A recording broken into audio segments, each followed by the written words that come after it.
Hi everyone, welcome back to another video. Some new updates. Newcastle have played their first game of the Sela Cup at St James's Park last night.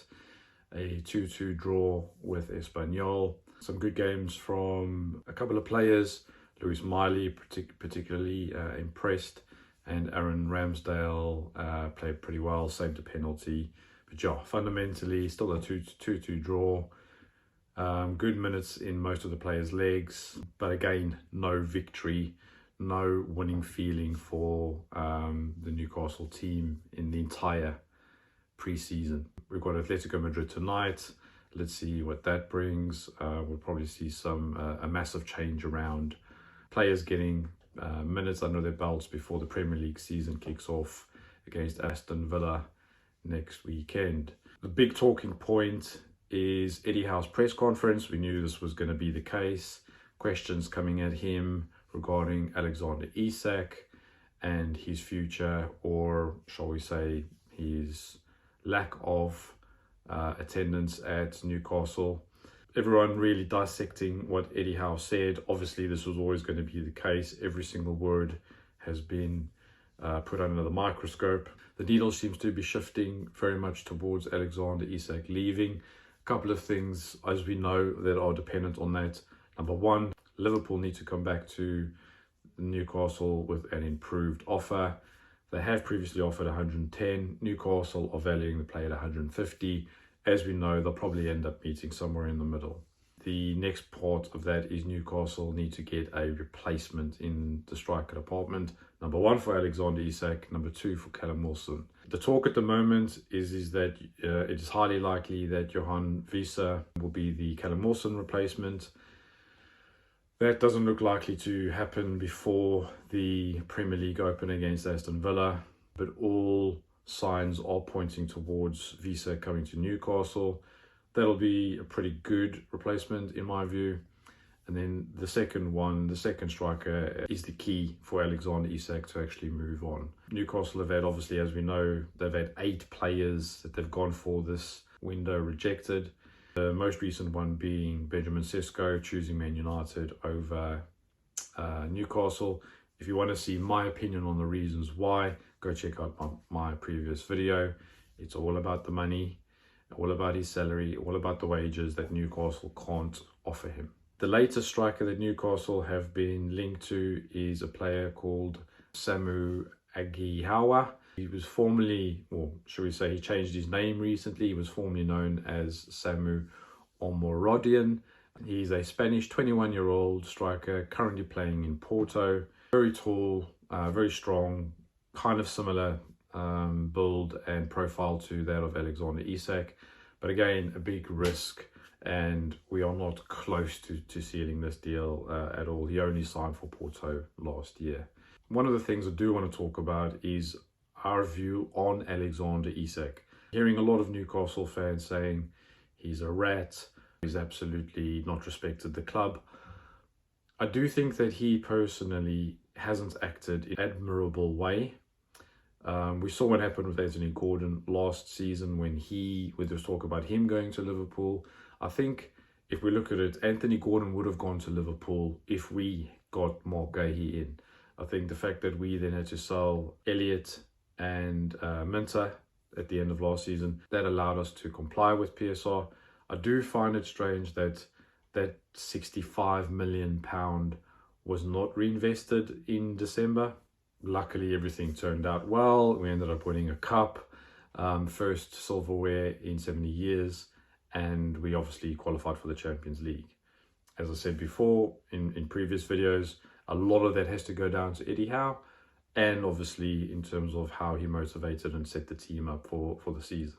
Going back to Alexander Isak, this is a very, very complicated one, because there is absolutely no way Newcastle win silverware without Alexander Isak. I mean, let's remember how he terrorized the Arsenal defence in the semi-final of the Carabao Cup. He obviously scored the winning goal. Let's not forget, Liverpool did nick one goal at the end of the game. So fundamentally, his goal is always going to be the winning goal. So does he go down as a legend because of that? or is his reputation tarnished because of how the summer has panned out? There's a couple of things I think we need to talk about here.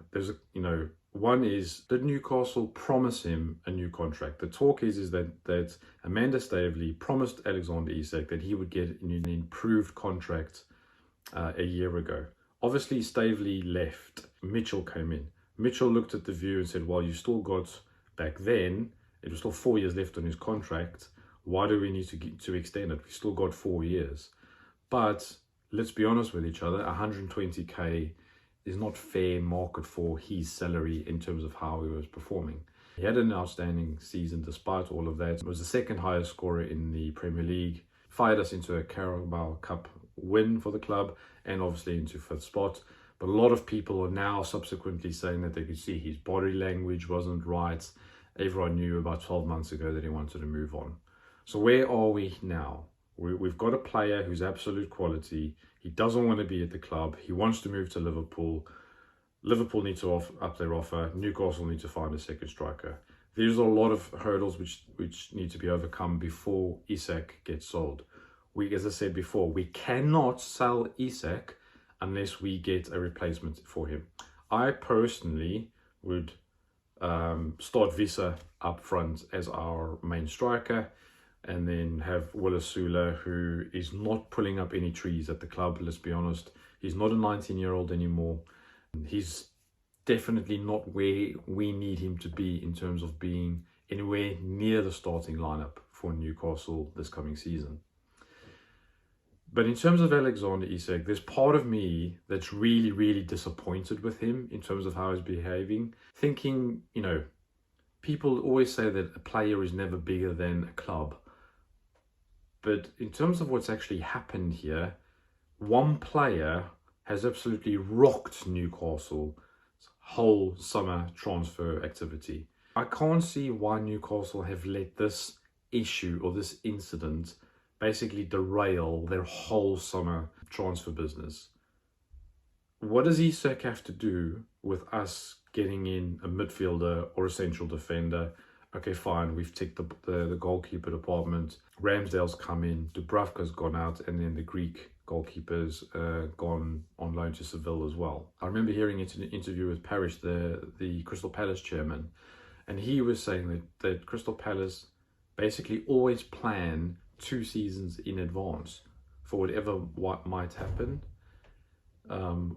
whether or not players' contracts need to be renewed or not, or whether or not, and then looking at replacements if clubs come in for any of their players. And I just think this is so reactionary from Newcastle in terms of thinking, okay, what happens if Alexander Isak leaves? Who are our targets? We seem to be kind of on the back foot, always trying to play catch up against these other clubs. And it's basically caught us out now. Now, is that Newcastle's fault in terms of the boardroom structure, not having the governance structure in plan, the foresight for forward planning, the decision making? Do we have people who can actually go and represent the club in a fantastic way? I think reports are that Jason Wilcox was instrumental in fundamentally bringing Sesko to the club. So talking to the player, saying, listen, what the future holds, this is what's happening to the stadium, this is what's happening to our first team, these are what our plans are, long term, medium term. I don't know if Newcastle have that anymore.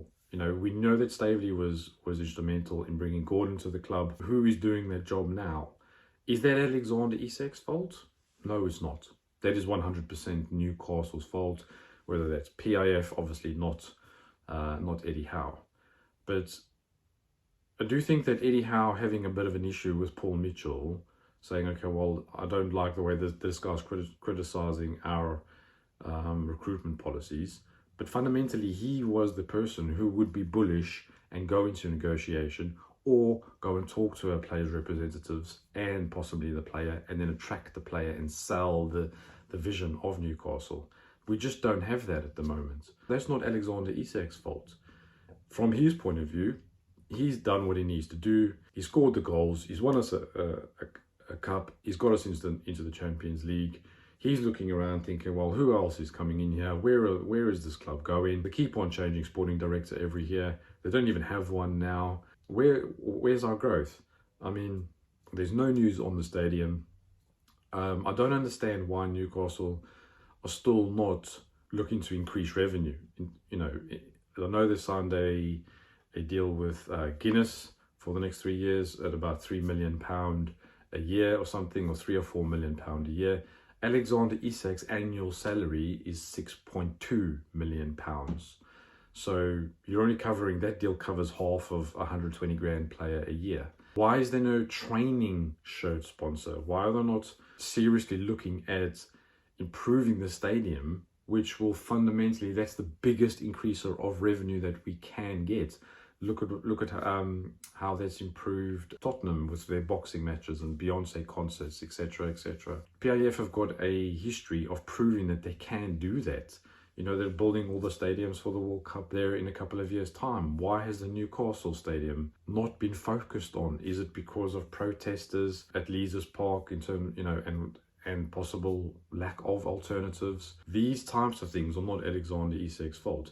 From his point of view, yes, he signed a 6-year long-term contract. Yes, we can put him in the reserves. Can we afford to do that? No. So I think we've got to be, unfortunately, we just have to make the best of a really, really bad situation at present. It would have been nice to get Sesko in. Gonzalo Ramos, let's forget about that. That's not going to happen. Currently, the player we're looking at is Samu Aguiawa, a 21-year-old Spanish striker currently playing in Porto. If we can get him over the line and get Johan Visse over the line, squeeze every last penny out of Liverpool for Alexander Isak, and then draw a line under this and move on from the saga. Go and get the boardroom sorted out. That will be the first 2 steps to us actually moving past this. We do need to get a midfielder, and we need to get a central defender to cover Fabian Schär. As I said, it's very difficult to blame Alexander Isak for where the club are in. I think the fact that Alexander Isak pushing for a move has rocked our whole summer is evident that Newcastle themselves have themselves to blame. I don't think this would have happened at any other club. If you look at the biggest player from every other club, if this had happened, if Haaland said, look, I want to leave Man City, do you really think the whole club would have just gone, oh, do you think the whole club would have just crumbled and it would have derailed their whole summer? They got their business done ages ago. Not positive, but it's not irreparable. I think we can still salvage this summer, but we need to act sharpish. I think we need somebody to make some big boy decisions. And as I said before, from Alexander Isak, it's a real complicated one. I kind of blame the guy for how he's gone about it, but I also can't blame why he's done what he's done. That's the update from today. Hopefully the guys perform well tonight against Atletico Madrid. I'll be back if there's any other breaking news, or we make any other moves, whether in the transfer market or in the boardroom, or if there's anything else worth mentioning. But until then, don't forget,